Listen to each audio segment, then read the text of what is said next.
Apple India में iPhones की production increase कर रही है और पिछले 12 मंथ्स में एप्पल ने नियरली 22 बिलियन के आईफोन्स इंडिया में असेंबल कर लिए हैं।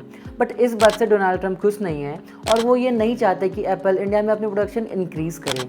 बट ऐसा क्यों? अब इसके पीछे बेसिकली 3 रीजंस हैं। पहला, ट्रंप का election campaign make America great again. अब मेक अमेरिका ग्रेट अगेन में ट्रंप ये कह रहे थे कि वो अमेरिका में मैन्युफैक्चरिंग यूनिट्स लाएंगे और जॉब क्रिएट करेंगे।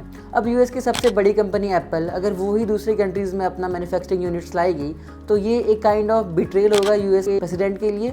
दूसरा, एप्पल अपनी डिपेंडेंसी चाइना से हटाना चाहता है और इंडिया एप्पल के लिए सबसे बड़ा मार्केट है और इंडिया के लेबर्स बहुत ही ज़्यादा चीप होते हैं चाइना और यूएस के मुकाबले।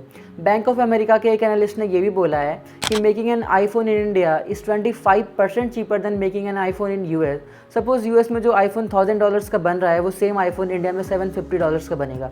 नाउ द थर्ड एंड सबसे इम्पॉर्टेंट, अब अगर वर्ल्ड की सबसे बड़ी कंपनी एप्पल इंडिया में मैन्युफैक्चर करेगी तो ये वर्ल्ड में एक एग्जांपल शो करेगी कि आप इंडिया में मैन्युफैक्चर कर सकते हो और इससे शायद दूसरी कंपनीज भी इंडिया में मैन्युफैक्चरिंग प्लांट खोलने के सपने देखे या खोल भी ले। और इस बात से ट्रंप खुश नहीं है और वो इस बात से क्यों खुश नहीं है ये बात आप मुझे कमेंट सेक्शन में बताओगे।